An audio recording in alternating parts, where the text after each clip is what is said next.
کہ ایک یہ جو لیتے ہیں بجلی کا نرخ جو سب سے کم نرخ ہوتا ہے 200 یونٹ سے نیچے والا جو طبقہ ہے اس کو بیس کر کے لیتے ہیں. اچھا. بجلی کی جو ہے نا ریٹ کی جو باقی جو 200 یونٹ سے اوپر بہرحال کوئی 80% سے زیادہ لوگ 200 سے یونٹ سے اوپر کے لوگ ہیں, 70% لوگ جو ہے نا اس ان کا نہیں لیا جاتا. دوسرا جو مہنگائی کے ریٹ لیے جاتے ہیں یوٹیلٹی سٹور کے لیے جاتے ہیں. اچھا, گورنمنٹ اپنی جگہوں کے لیتی ہے ریٹ اٹھا کے. اب یوٹیلٹی سٹور پہ بہت کم لوگ ہیں میرے خیال جو کہ وہاں سے خرید پاتے ہیں. ایک تو ساری چیزیں وہاں اویلیبل نہیں ہوتی, اس کی ایک لمیٹڈ اماؤنٹ ہے. دوسرا یہ ہے کہ وہ کرائیٹیرین غلط ہے, تو اس کی بیسس کے اوپر یہ مہنگائی کے فگر بنائے جاتے ہیں. مگر اس کو بھی فگر اگر مان لیا جائے کہ یہ مہنگائی کے یہ والے فگرز ہیں, تو جو سب سے زیادہ پستہ ہے یہ کلیم کیا جا رہا ہے کہ نہیں جی ہم نے نچلے طبقات کا بہت زیادہ انتظام کر لیا, ان کو نہیں ہو رہا. ہم یہ حساب لگا رہے تھے, ہماری ٹیم بیٹھی ہوئی تھی, کہ سب سے زیادہ جو اس وقت پس رہا ہے مارا جا رہا ہے وہ سب سے نچلا طبقہ ہے. فار ایگزامپل جس کی ماہانہ کی انکم جو 23,000 سے لے کے 29,000 تک جو مہینہ کما رہا ہے, اس کو 26% ٹیکس دینے پڑ رہے ہیں. 26% ٹیکس ہے, سب سے زیادہ ہے. اور اس کے بعد جو ہے جو دوسرا 29 سے 44,000 روپے جس کی ماہانہ آمدنی ہے, اس کو 23% ٹیکس دینا پڑ رہا ہے. سب سے زیادہ برڈن جو آ رہا ہے وہ ان کے اوپر آ رہا ہے. اور اشیاء کیا ہیں آپ دیکھیں نا, پیکجڈ ملک کے اوپر آ گیا ہے, اسٹیشنری کے اوپر آ گیا ہے. پھر درآمدی چیزوں پہ ایک تک تو سمجھ آتی ہے کہ جو پاکستان میں ہے تاکہ ان کو ڈسکریج کیا جائے, مگر پھر بھی گھڑیاں, دھوپ کے چشمے, جو ہے سائیکلیں, شہد, درآمد شدہ کھجور, کاسمیٹکس الحمدللہ خواتین کے لیے, ہمارے لیے صابن, ٹوتھ پیسٹ, ساری ہی تقریباً چیزیں آ جاتی ہیں, روزمرہ کی اشیاء. عامر صاحب, پہننے اوڑھنے کا جو معاملات ہیں وہ بھی بہت زیادہ ایکسپینسو ہو گئے ہیں اس بجٹ کے بعد. وہ تقریباً 55% جو ریٹ ہے ان کا وہ اوپر چلا گیا ہے, اس حد تک اوپر چلا گیا ہے. ریٹ بڑھ گیا ہے. ایک تو انڈائریکٹ ٹیکسز بڑھ گئے ہیں جو کہ تمام غربا جو نچلے طبقے ہیں ان کے اوپر اثرات کرتے ہیں. ان کے اوپر جی ایس ٹی اب لگ گیا ہے, ڈائریکٹلی ٹیکس لگ گیا ہے, اور وہ انکم ٹیکس بھی ان کا بڑھا دیا گیا ہے. مگر میں نے کہا جو رویہ یہ ہے کہ پرائم منسٹر صاحب نے اوورآل 24% اپنے خرچے بڑھا لیے ہیں. گورنمنٹ نے 40% ٹیکس لگا کے زیادہ, تو اپنے 24% خرچے بڑھا لیے ہیں. پرائم منسٹر ہاؤس کا خرچہ بڑھ گیا ہے.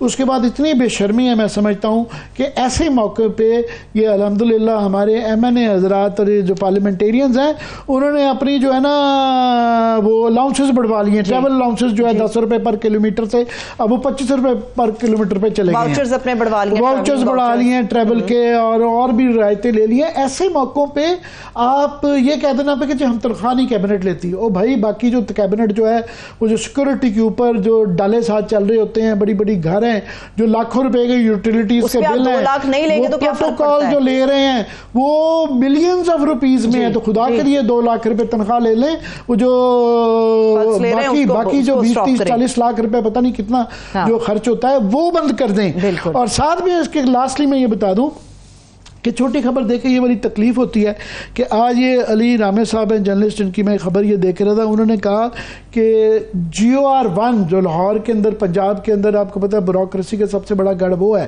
ان کا جو مین کلب ہے, ابھی کلبز کے اندر عیاشی ہو رہی ہے. عام سبسڈیز کے اوپر اسلام آباد کلب چلے جائیں, وہ سرکاری پیسے کے اوپر بیوروکریٹس کے سبسڈائز چیزیں چل رہی ہیں. عیاشی جب آپ کہتے ہیں کہ بتایا کریں عوام کی ٹیکس پیئر منی پہ عیاشی, ٹیکس پیئر منی پہ اس برے حالات میں بھی انہوں نے یہ مناسب سمجھا کہ GOR1 کے اندر انہوں نے نئی ایلوکیشن جو کرنے جا رہے ہیں اس خبر کے مطابق, وہ جکوزی لگا رہے ہیں, سونا لگا رہے ہیں, لیڈیز جم لگ رہا ہے, یوگا ہال, کیفے روم, ٹینس کورٹ کو ایکسپینڈ کیا جا رہا ہے کہ یہ للے تللے کے لیے پیسے نکل آتے ہیں. غریب آدمی کو یہ رعایت نہیں دینے کے لیے تیار ہیں. پہلے جی بتایا جا رہا ہے اس میں 4 کروڑ تھا, اب انہوں نے بڑھا کے اس کی پروجیکشن جو کاسٹ کر دی ہے 1.11 بلین روپیز جو ہے نا وہ کر دیے. اور وہ ابھی بتایا جا رہا ہے کہ مزید جو ہیں اس کی جو بڑھا دیے 48 کروڑ روپے مزید اس کے بڑھا دیے گئے ہیں ان جاگنگ ٹریکس پہ, سوناز پہ اور جکوزیز کے اوپر.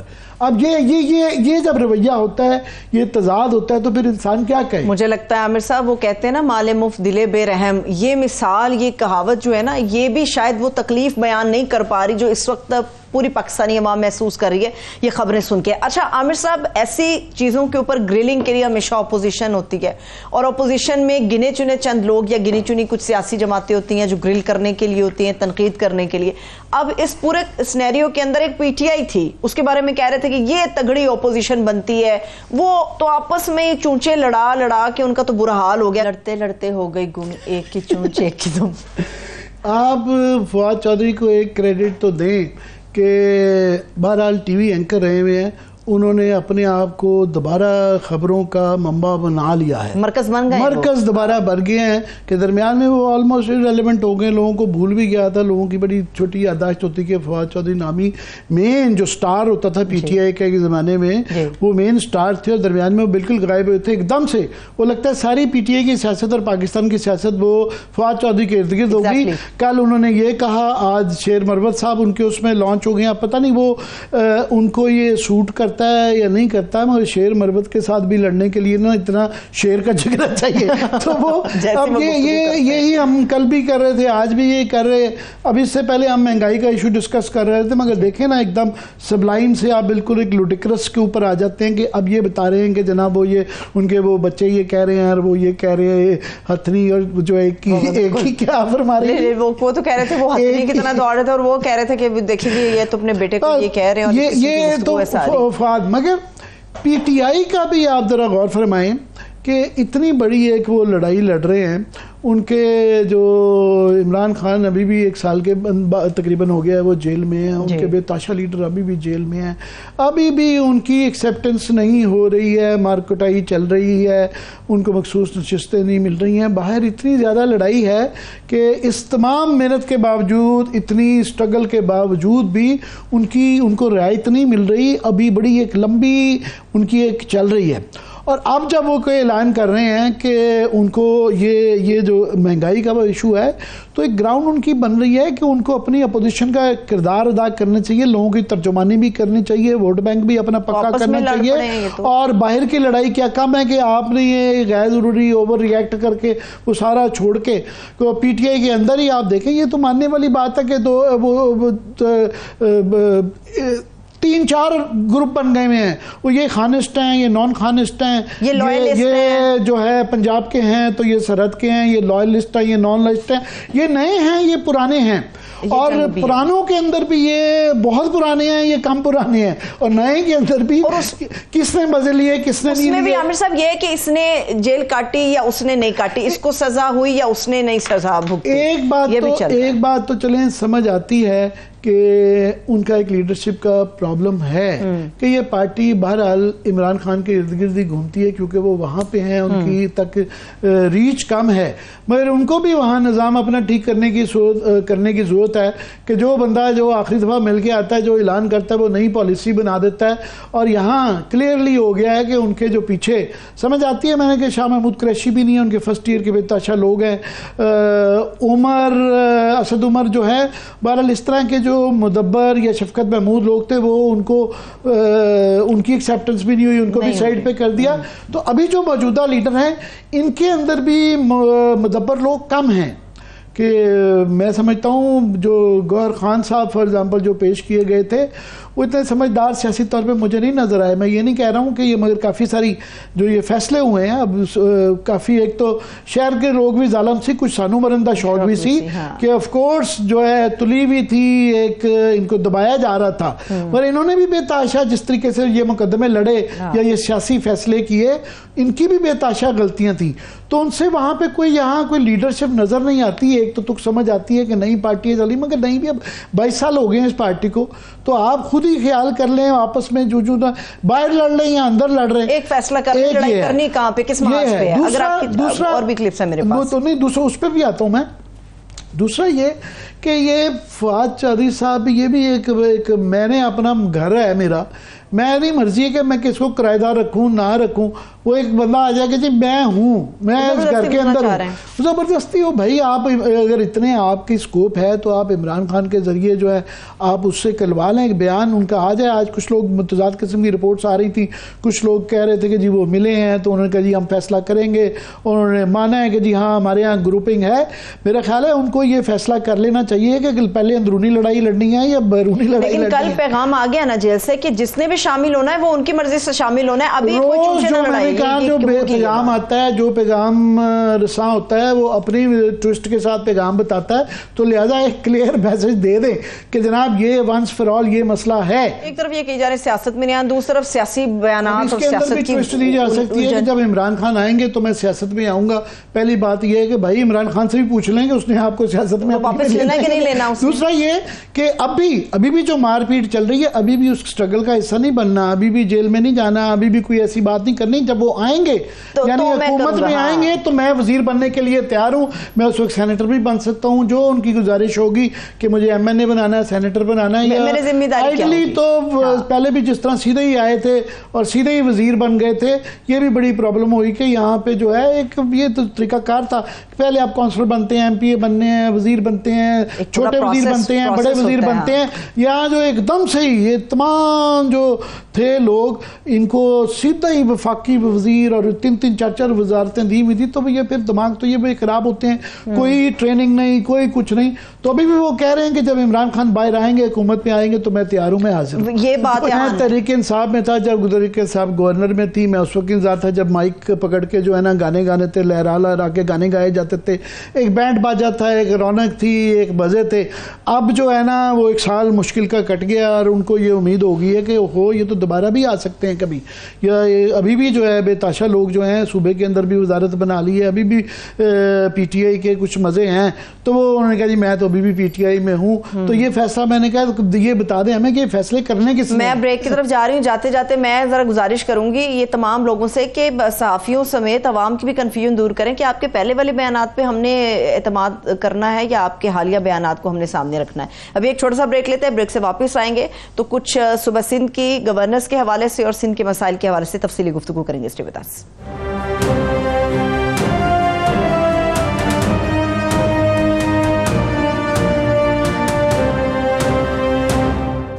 بریک کے بعد ایک بار پھر سے تمام دیکھنے والوں کو خوش آمدید کہیں گے. اب ہم خاص طور پہ بات کرنے جا رہے ہیں سندھ کی سیاست کے حوالے سے, جس میں سب سے اہم سوال یہ ہے کہ گورنر کون سی جماعت کا ہوگا. عامر صاحب, پیپلز پارٹی اور ایم کیو ایم کے درمیان تلخیاں بہت شدت اختیار کر گئی ہیں. یہ معاملہ اصل میں تھا کیا, شروع بات کہاں سے, اس پہ آپ کا تبصرہ بھی لیں گے, مگر اپنے مہمانوں کا تعارف بھی میں کروا دوں. اس سیگمنٹ میں پروگرام میں ہمیں جوائن کیا ہے پاکستان پیپلز پارٹی کے سینئر رہنما سینیٹر نثار کھوڑو صاحب نے. سر بہت شکریہ آپ کے قیمتی وقت کے لیے, اور ان کے ہمراہ سینئر صحافی ہیں فیض اللہ خان صاحب. بہت شکریہ فیض, تھینک یو سو مچ آپ کے وقت کے لیے. اوور ٹو یو عامر صاحب. جی یہ میں بالکل یہ تلخی میں بھی سمجھنا چاہوں گا, اور سینیٹر نثار کھوڑو صاحب کی اجازت سے فیض اللہ سے سمجھ لیں گے کہ یہ تلخی کیوں بڑھ گئی ہے. تو ویسے تو یہ جو ایشو ہے کوٹے کا, یہ 40-50 سال پرانا ایشو ہے, اور مور اور لیس سب کو اس کے اوپر اتنی زیادہ تلخی رہ نہیں گئی تھی. ایک دم سے سندھ ہائی کورٹ کا یہ فیصلہ آ گیا, 50,000 نوکریاں جو کہ ڈومیسائل بیٹ پہ ایک کوٹا ہے اربن اور دیہی علاقوں کا, 60% دیہی علاقوں کے لیے کوٹا ہے. بھٹو صاحب کے زمانے میں یہ فیصلے پالیسی بنائی گئی تھی, اور 40% اربن کا ہے. ایک دم فیصلہ آنے کے بعد دونوں پارٹیاں, سندھ کی جو میجر 2 پارٹیز ہیں پیپلز پارٹی اور ایم کیو ایم, ان کی ابتدا الیکشن کے بعد ایک مناسب ہو گئی تھی. دونوں وفاق کے اندر حکومتی بینچوں پہ بیٹھتے ہیں, اور صوبے کے اندر بھی دونوں طرف سے ایک اچھی آئیں. فیض ذرا سینٹر صاحب آپ کی اجازت سے میں سمجھائیں ہمیں کہ ایک دم اس پہ اتنی زیادہ تلخی کیوں آ گئی ہے. بہت شکریہ عامر صاحب. دیکھیے متحدہ قومی موومنٹ اور پیپلز پارٹی کے درمیان لو اینڈ ہیٹ کا ایک رشتہ ہے, جو سرد و گرم ان کے جو رویے ہیں وہ آمنے سامنے آتے رہتے ہیں. اکثر کئی معاملات پر دونوں ایک موقف اختیار کرتے ہیں, کئی معاملات کے اوپر ایک دوسرے سے اختلاف کرتے ہیں. حالیہ معاملہ جب اس میں شدت تو اس وقت آئی, پہلے تو جو گورنر سندھ ہیں ان کے حوالے سے پیپلز پارٹی کو خاصے تحفظات ہیں, اور وہ پہلے بھی کہتے تھے کہ گورنر جو ہے کوئی اور ہونا چاہیے. اور پھر متحدہ قومی موومنٹ کے سربراہ خالد مقبول صدیقی صاحب نے جو بیان دیا ذوالفقار علی بھٹو مرحوم کے حوالے سے، انہیں نسل پرست کہا، کوٹا سسٹم نافذ کرنے والا کہا سندھ پہ، اور کہا کہ انہوں نے پنجاب میں یہ نہیں کیا، سندھ میں کیا، تو اس کے بعد یہ تلخی بہت زیادہ بڑھ گئی۔ اور اس کے ساتھ ساتھ جو ملازمین کے حوالے سے ایک پٹیشن تھی، اس کے اوپر ایک فیصلہ آیا، اسٹے آرڈر آیا، وہ جو ملازمتیں تھیں ان کے حوالے سے سندھ ہائی کورٹ نے فیصلہ دیا، تو اس کے بعد یہ معاملات اور بڑھتے چلے گئے۔ پیپلز پارٹی نے اس پہ ری ایکٹ کیا، جو پیپلز پارٹی کے وزراء ہیں انہوں نے کہا کہ سب سے پہلے تو جو ذوالفقار علی بھٹو مرحوم کے حوالے سے بیانات دیے، پیپلز پارٹی کے کیونکہ ہمارے ساتھ سینیٹر صاحب موجود ہیں تو ان سے پوچھ لیتے ہیں۔ سینیٹر صاحب، یہ ری ایکشن ہے یا اوور ری ایکشن ہے؟ بہت غصے میں آپ لوگوں کی آئیے، کیوں غصہ کیوں نہیں ہونا چاہیے؟ بالکل ہونا چاہیے۔ میں اس کا بیک گراؤنڈ سمجھنا چاہتا ہوں۔ دیکھیں، بھٹو صاحب نے چلو سندھ میں ہی صحیح، سندھ پسماندہ علاقہ تھا اور شاید اب بھی ہے، اس وقت اس نے کہا کہ جی دیہات میں تعلیم کا رجحان کم ہے، اسٹینڈرڈ بیکار ہے، اس لیے ہم کوٹا سسٹم ڈالتے ہیں کہ جہاں فکس کیا جائے کہ اربن کو 40% ملے اور رورل ایریا کو 60%۔ اس نے صرف 10 سال کے لیے کیا تھا، 10 سال کے بعد یہ کوٹا سسٹم ختم ہو جانا چاہیے تھا۔ لیکن میں پوچھتا ہوں ایم کیو ایم پاکستان سے، جو ایم کیو ایم لنڈن کا حصہ تھی یا ہے، تم ضیاء الحق کے ساتھ رہے 10 سال، کوٹا سسٹم پہ کیوں نہیں بات کی؟ اس نے بھی تو جاری رکھا۔ تم نے نواز شریف کا ساتھ دیا، کوٹا سسٹم کا ایشو کیوں نہیں اٹھایا؟ تم نے مشرف کا ساتھ دیا، اس وقت کوٹا سسٹم کیوں نہیں اٹھایا؟ تمہارے لیڈر جو اسمبلی میں تھے انہوں نے کوٹا سسٹم کی حمایت میں ووٹ کیوں دیا؟ ابھی بیٹھے بٹھائے آپ کو کوٹا سسٹم آتا ہے یاد؟ روزگار پہ بندش آپ نے ڈلوائی کورٹ میں جا کر، برا تھا بھلا تھا تو سندھ کے لوگ نا، اس میں کچھ اردو اسپیکنگ ہوں گے، کچھ سندھی اسپیکنگ ہوں گے، کوئی پنجابی بولو، جو کچھ بھی ہوگا، ان کو نوکریاں مل رہی تھی، وہ آپ کو وہاں ایک آنکھ نہ بھائی، کورٹ میں چلے گئے، اسٹے لے لیا، 6-8 مہینے گزر گئے۔ ابھی کورٹ نے کیا کہا؟ ہم نے خود کہا تھا جی ہمیں بندش ختم کرو، ہم باقاعدہ پھر سے ایڈورٹائزمنٹ کر دیتے ہیں اور پھر سے اپنا رولز تیار کر کے ان کو نوکریوں میں کیوں نہ دیں؟ ان امپلائمنٹ ہے ہمارے ہاں اور ہم کیوں نہ دیں؟ تو بھٹو صاحب کی نسل پرستی کا ذکر کیوں کرتے ہو؟ انہوں نے کہا کہ جی دیہی لوگ آ کے شہروں پہ قبضہ کرتے ہیں، پیمفلٹ لگا دیے، پینفلیکس لگا دیے، نفاق پیدا تو تم نے کیا، 85 میں آپ آئے، نفاق پیدا تو آپ نے کیا۔ بھٹو صاحب کا ذکر کرنے کی ضرورت کیا تھی؟ بھٹو صاحب نے تو سب کے لیے کہا تھا۔ تو میں کہہ رہا ہوں کہ بھائی سندھ ہائی کورٹ نے اگر یہ کہا بھی ہے کہ کوٹا سسٹم کے تحت کام کیا جائے تو ہمیں اعتراض کیا ہے؟ اور تمہیں اعتراض کیوں ہونا چاہیے؟ ان کو کیوں اعتراض ہونا چاہیے؟ ابھی 60 اور 40 تو ہے نا، تم نے ویسے ہی قبول کیا ہوا ہے، تو پھر یہ سیکھ پا ہونے کی کیا ضرورت تھی؟ بھٹو صاحب کی نسل پرستی کو تم کیوں کہہ رہے ہو بابا؟ نسل پرستی تو آپ نے شروع کی، آپ نے مہاجر قومی تحریک شروع کی۔ مہاجر کا کیا مطلب ہے یار؟ یہاں پاکستان میں رہتے ہو ابھی بھی مہاجر کہلاتے ہو اپنے آپ کو؟ نسل پرستی تو شروع آپ نے کی۔ اس کے بعد ہم پر الزام جب لگتا ہے تو ہم غصے میں کیوں نہ آئیں؟ ہم کیوں غصے میں نہ آئیں اور جواب کیوں نہ دیں؟ میں سینیٹر صاحب آپ کی اجازت سے، کیونکہ ایم کیو ایم کے ہم نے رہنماؤں کو بلانے کی کوشش کی تھی مگر ہمیں وہ اویلیبل نہیں ہوئے، مگر میں یہ ذرا پڑھتا ہوں ناظرین کے لیے کہ ان کی طرف سے جو بیانات آئے بہت زیادہ سخت تھے۔ خالد مقبول صدیقی صاحب نے یہ کہا کہ بھٹو کی نسل پرست حکومت اور نسل پرست حکومت نے کوٹا سسٹم لگا کر تقسیم کی بنیاد ڈالی۔ اس کے بعد انہوں نے کہا کہ 50,000 سے زائد نوکریاں شہری سندھ کے نوجوانوں کے حقوق سلب کر کے جالوں کو دی گئیں. لوگوں نے سرکاری نوکریوں کے لیے درخواست دینی چھوڑ دی تھی. 50 برس میں جعلی ڈومیسائل بنا کر 80% نوکریاں ہڑپ کر لیں. اسی طرح ہی فاروق ستار صاحب نے کہ MQM میرٹ کے قتل کے راہ میں حائل ہو گئی ہے اور ہم ایسا نہیں ہونے دیں گے. تو یہ بیانات MQM سے مجھے جو سمجھ آ رہی ہے، آپ یہ کہہ رہے ہیں کہ شروع انہوں نے کیا، یہ تنقیدی آپ نے اس کا جواب دے رہے ہیں آپ. جی ہاں، دیکھیں ابھی اجلاس چل رہا تھا، بجٹ اجلاس. پورے بجٹ اجلاس میں MQM نے وہاں پارٹیسپیٹ کیا، اپنی تقاریر کی، اپنے اعتراضات کیے. لیڈر آف دا اپوزیشن کے 3 گھنٹے اس نے تقریر کی، بڑا ہارڈ ورک کیا ہوا تھا، تنقید کی حکومت پر. سب کچھ ٹھیک جا رہا تھا. یہاں ایسے کوئی PTI والا ماحول نہیں تھا. یہاں اینٹیں اور لاٹھیاں اور اس طرح کی باتیں نہیں چل رہی تھی. کوئی کاغذ نہیں پھاڑے گئے، کوئی کاغذ نہیں پھاڑا گیا، سوائے آخری وقت میں جب ووٹنگ ہو رہی تھی انہوں نے کاغذ پھاڑ کے اور واک آؤٹ کر دیا. ٹھیک ہے، ہوتا ہے واک آؤٹ. وہ بجٹ کا حصہ نہیں بننا چاہتے ہوں گے، کوئی مسئلہ نہیں. اوور ویلمنگ میجورٹی بجٹ پیش ہو گیا، پاس ہو گیا. لیکن بجٹ پاس ہونے کے بعد ایسی کیا بات آئی؟ ہم نے خود کہا تھا کہ بابا ہائی کورٹ جو ہے اسٹے کو ویکیٹ کرے کہ ہم نوکریاں دے سکیں. ہائی کورٹ نے ڈائریکشن دے دی، نئی ایڈورٹائزمنٹ کرو اور پھر نوکریاں دو رولز اور پروسیجر کے تحت. ہم نے کہا ہم دے دیں گے، ہم نے تو لکھ کے بھی دے دیا تھا. تو وہ سوال تو ان سے پوچھا جائے نا. بھٹو صاحب کی نسل پرستی پر جو حملہ کر رہا ہے تو پہلے تو ان کو یہ جواب دینا چاہیے کہ تم نے مہاجر قومی موومنٹ کیوں بنائی تھی؟ ہم نے تو کراچی کو حکیم سعید بھی دیا، جمیل الدین علی بھی دیا، کمال اسپر بھی دیا، اور پتہ نہیں کتنے سارے ہم نے یہاں چنوانے کی کوشش کی. ہم نے کسی کا خیال نہیں کیا تھا کہ یہ اردو اسپیکنگ ہے، اس کو نہیں ہونا چاہیے. ہم نے دیا. ہم تو بھائی وہ پارٹی ہے جو سب کے لیے پارٹی ہے، سوشل ڈیموکریٹ پارٹی ہے، اور ہماری پارٹی میں سب کو آنے کا حق ہے اور سپنے کو اپنی حصہ لینے کا حق ہے. یہ اپنی جگہ تھے. ہم تو کوئی ایسی تفرقہ پیدا کرنا تو ہم نے نہیں سیکھا، یہ تو تم نے کیا.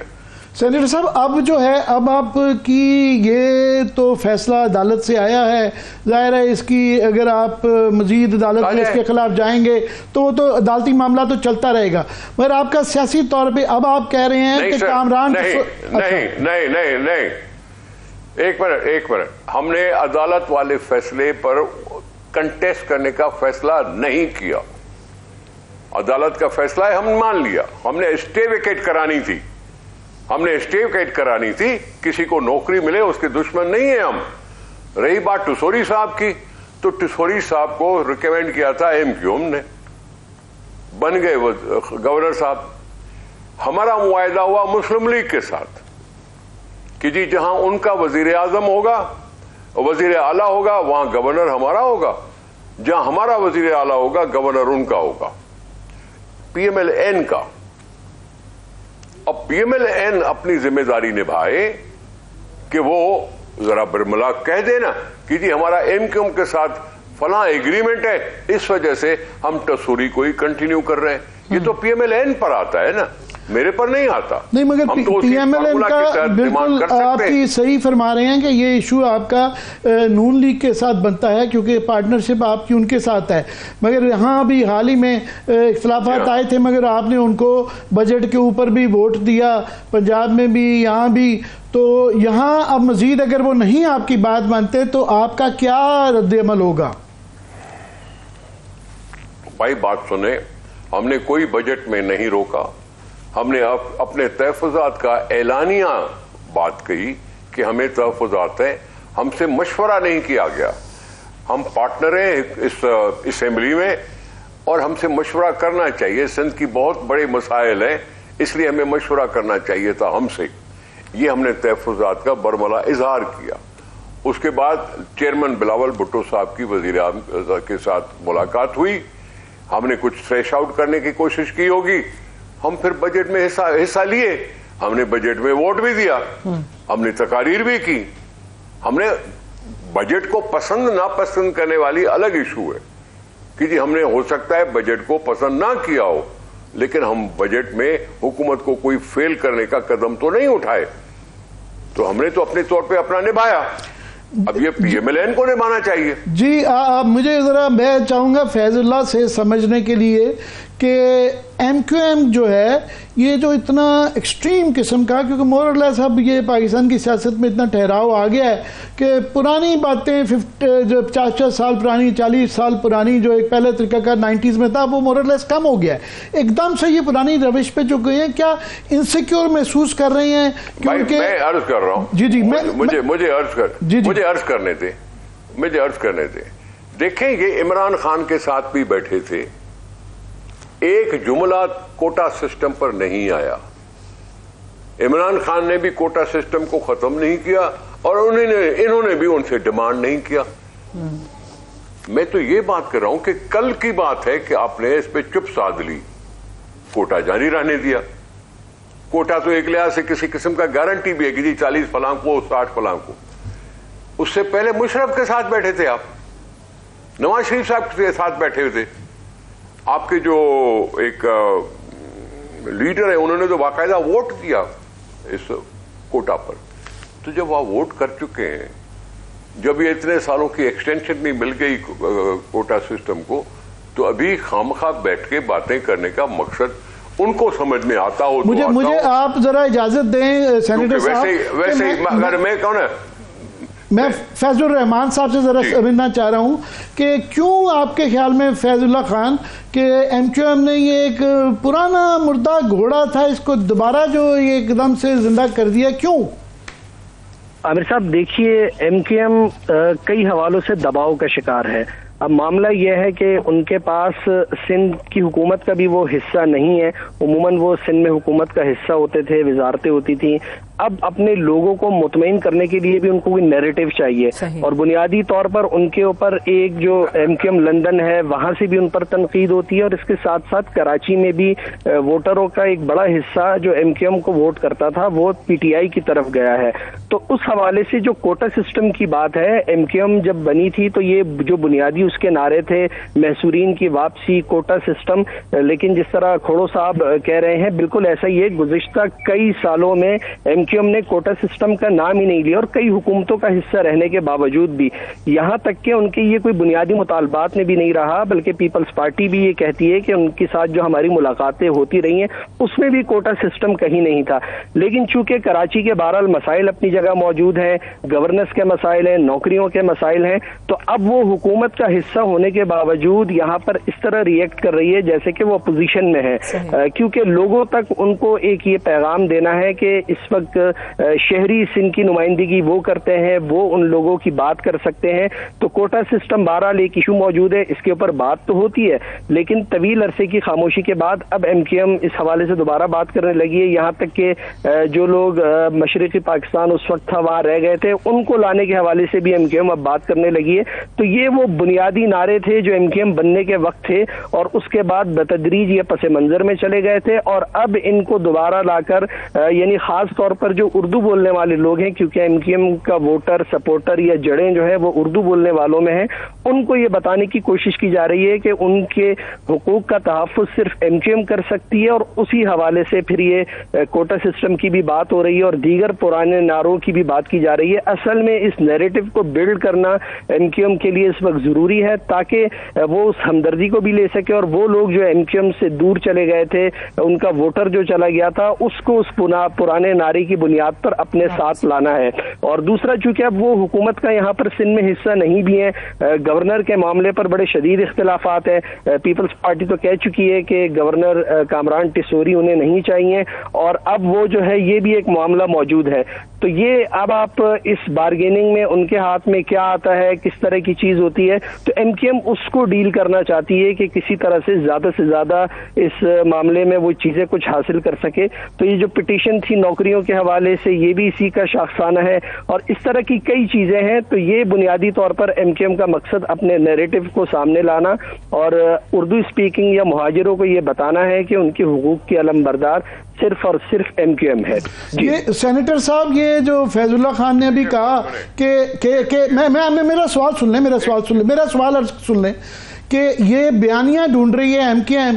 تھوڑا سا پیپلز پارٹی کے متعلق بھی کہا جا سکتا ہے کہ آپ لوگ بھی پریشر میں ہیں کیونکہ یہاں مہنگائی کے اور جو تنقید ہو رہی ہے یہاں حکومت پہ, وفاقی حکومت پہ, تو ظاہر ہے آپ بھی حکومتی بینچوں پہ بیٹھے ہوئے ہیں, تو آپ کو بھی اپنے سندھی ووٹر کی تسلی تشفی کرنا ہے, اور یہ ایک ایشو ہے جس کے اوپر آپ جب ساتھ کھڑے ہوتے ہیں تو ون بیک کرتے ہیں. کوئی آپ کے یہاں بھی انسیکیورٹی کا معاملہ ہے؟ دیکھیں بات سنیں نا, بات سنیں. ایک کوٹا سسٹم اگر اسٹیبلشڈ ہے, 60% رورل ایریا کو ہے اور 40% اربن کو. اربن میں بھی کراچی, حیدرآباد,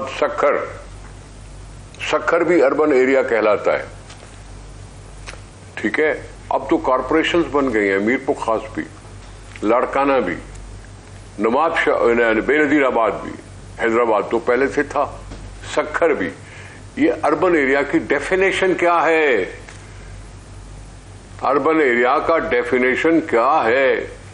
میں کیوں کارپوریشنز کو اربن ایریا نہ کہوں؟ پھر میرے میرپور خاص کے لوگوں کو کیوں نہیں نوکری ملے؟ یا اس کے مخالفت ہم تھوڑی ہیں. کوٹا سسٹم پہ ہم مخالف تھوڑی ہیں کہ ہم اپنے ووٹروں کو راضی کرنے کے لیے کوئی بیٹھے. اٹیک تو وہ کر رہے ہیں, اٹیک تو وہ کریں کیونکہ ان کے کافی سارے لوگ اس الیکشن میں ان کے پول ظاہر ہو گئے, ایکچولی ووٹ کتنے پڑے, ظاہر کتنے ہوئے, اس چیز کو بھی ذرا دبانا تھا. لیکن میں صرف سوال یہ کرتا ہوں کہ اسمبلی میں ساری پارٹیوں نے بیٹھ کر یہ فیصلہ کیا تھا کہ ہم اسمبلی کے ان بحثوں میں لیڈرشپ کو نشانہ نہیں بنائیں گے. اب لیڈرشپ کا MQM تھی نا اسمبلی میں, کیا جماعت کے ریپرزینٹ کرتی تھی نا, تو وہاں تو وہ فیصلہ ہوتا ہے کہ لیڈرشپ کو نشانہ نہیں بنانا, اور اٹھا کے پریس کانفرنس کر دیتے ہیں MQM کے بڑے اور فلاں فلاں باتیں کر جاتے ہیں. تو وہ یہ جو عدم کوآپریشن ہے وہ تو وہ کر رہے نا. اگر PMLN نے ان کو اتنی زیادہ وزارتیں نہیں دی تو وہ جانے اور PMLN جانے, اس میں ہمارا کیا؟ اس میں ہمارا تو کچھ نہیں, ہم نے تو وزارتیں لی ہی نہیں. تو جائیں PMLN سے زیادہ اور جا کے وزارتیں لیں, ہمارا اس میں کیا ہے؟ ہم تو آپ نے سینیٹر صاحب وزارتیں نہیں بالکل ٹھیک ہے, مگر سب کو پتا ہے کہ وفاق میں جو حکومت کھڑی ہے وہ پیپلز پارٹی کی سپورٹ سے, آپ کے ووٹ کی وجہ سے کھڑی ہے. آج میں دیکھ رہا تھا ناصر شاہ صاحب کا یہ بیان میری سن لیں. ناصر شاہ صاحب کا یہ بیان تھا, کراچی کے اندر ظاہر ہے لوڈ شیڈنگ کے حوالے سے اور باقی سندھ میں بھی لوگ شور مچا رہے ہیں, تو انہوں نے کہا جی یہ ہماری وجہ سے نہیں ہے, تو وفاق کی وجہ سے ہے.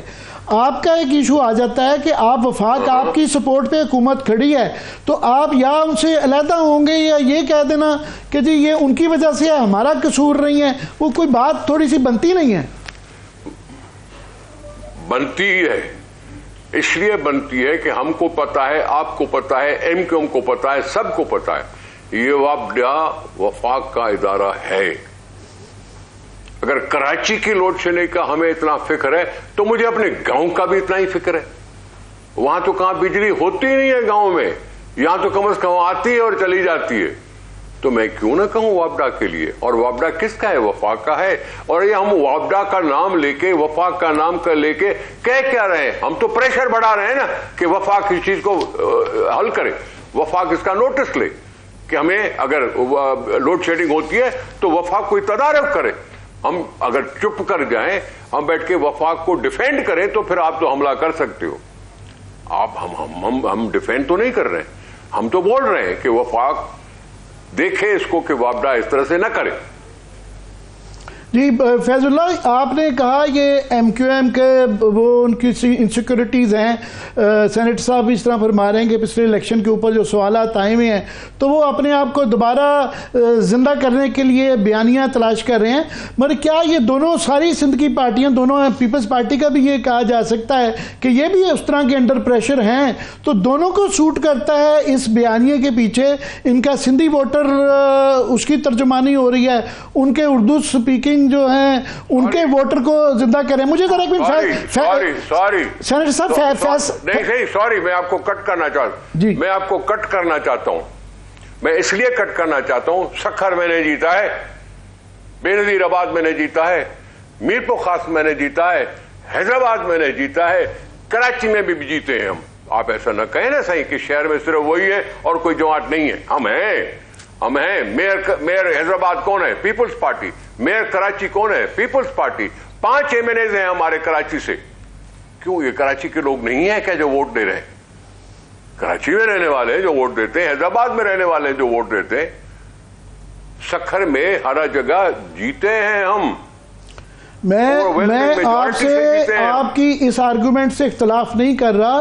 میں فیض اللہ خان سے ذرا مجھے اجازت دیں, سمجھنا چاہتا ہوں کہ پیپلز پارٹی بھی بہرحال ایک پاکستان کی سب سے بڑی پارٹی رہی ہے, وفاق کی پارٹی تھی. اب تو کہ سندھ کے دیہی علاقوں تک اور کچھ حد تک جو ہے یہ صحیح فرما رہے ہیں, سکھر میں, حیدرآباد میں اور کراچی میں بھی پہلے کے مقابلے میں سیٹیں اب زیادہ لی ہے, بالکل لی ہے. مگر اس کو مزید اسٹرینگتھن کرنے کے لیے ان کا بھی ایک صوبے کے مسئلے کے اوپر اتنا زیادہ یہ بھی کوئی بیانیہ تلاش کر رہے ہیں. میں پوچھ رہا ہوں فیض اللہ خان آپ سے. دیکھیے عامر صاحب, جہاں تک پیپلز پارٹی کا تعلق ہے نا, 2008 میں جب حکومت بنی تھی تو ایم کیو ایم اس کا حصہ تھی. یعنی اس وقت تو پیپلز پارٹی کو پھر ایم کیو ایم کی کہیں نہ کہیں ضرورت پڑ جاتی تھی. لیکن صورتحال یہ ہے, آپ کے پروگرام میں پہلے بھی میں یہ عرض کر چکا ہوں کہ اس الیکشن جو یہ حالیہ وہ اس پہ ہماری بات ہو رہی تھی کہ سندھ کے جتنے مختلف علاقے ہیں, دیہیوں شہریوں, بہرحال پیپلز پارٹی کا وہاں ووٹ موجود ہے.